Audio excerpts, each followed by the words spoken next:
Hey guys, welcome to First Chapter Fridays. This is the Portsmouth Public Library's program where we read you the first chapter or a part of the first chapter of an awesome read to get you hooked. So this one is a really cool book because this is a retelling, but this is a retelling of Tarzan, which is not something you hear about too often. I think we hear a lot of these sort of fairy tale and Disney retellings, but this one is unique. It's also unique because there's a lot of drama in this one. This one is a book where a kid is raised in the woods in America, but is told their whole life that the world has ended by their parents. So this is one of those really interesting ones. And then it also kind of evolves into sort of a romance plot. So if you're interested in any of that, this is a good book for you. Well, let's go ahead and get started.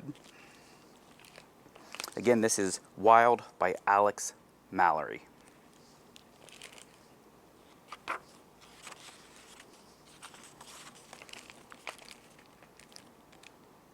There's a secluded camp deep in the heart of Daniel Boone National Forest.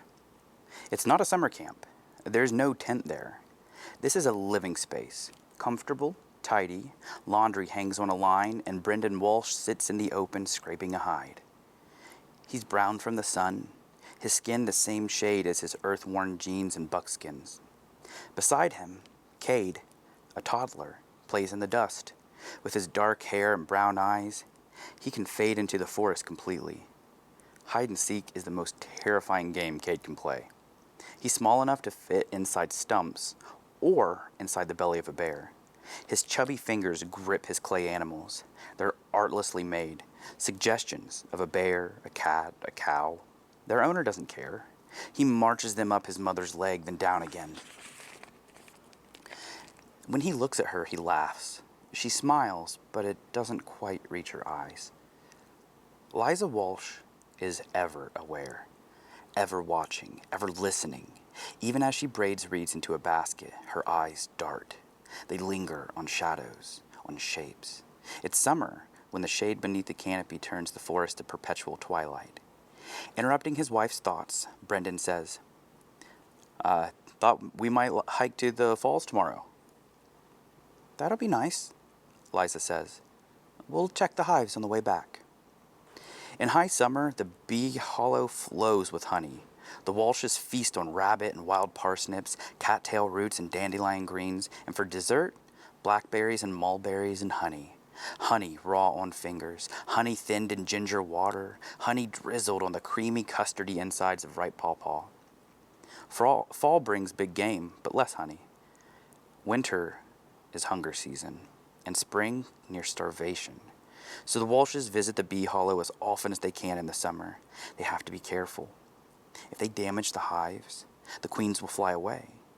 They'll be left with nothing but sagging, empty honeycombs and the memory of sweet days lost. When a crack rends the air, Liza jumps to her feet. She plucks Cade from the dust as unfamiliar voices ring out. She stuffs Cade into a recess in the cliff. Not quite a cave, just big enough to hide in. A man says, South by southwest. Quadrant clear, a woman replies. Hands on Cade's shoulder, Liza leans over to whisper, Stay here, baby. Then she rushes outside, moving as a team. She and Brendan dismantle their camp. The laundry comes down. They haul blankets made of leaves and vines from the underbrush. A hollowed rock rolls over their fire pit. They can do nothing about the smoke. Its sweet scent hangs in the air, but there will be no more white, wispy fingers curling towards the sky. They don't stop to admire their work. Once the camp is erased, Brendan and Liza duck into the hiding place with Cade. Picking him up, Liza smooths his head against her shoulder. Outside, 2 rangers tramp by. Their olive and khaki uniforms don't blend into the forest. They're highlighted against it. A streak of light glitters on their badges. Murmuring, rocking, Liza tells Cade, Don't ever let them see you, baby. They'll hurt you. They'll infect you.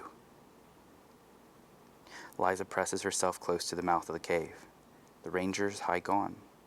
She listens until she hears nothing but the forest. When the bird starts to sing again, when the frogs join in, that's when it's safe to come outside again. Pushing aside the leafy camouflage that hides them, she turns back. We can't ever go back. They're all dying. We're the only ones who are safe. Remember that, Cade. And that was the end of the first chapter of Wild by Alex Mallory. Like I said, this one has a lot going for it, so if you're interested in this one or any others like it, feel free to come into the Portsmouth Public Library or any of our branch locations and give us a call at 740-354-5688. We'll see you next time.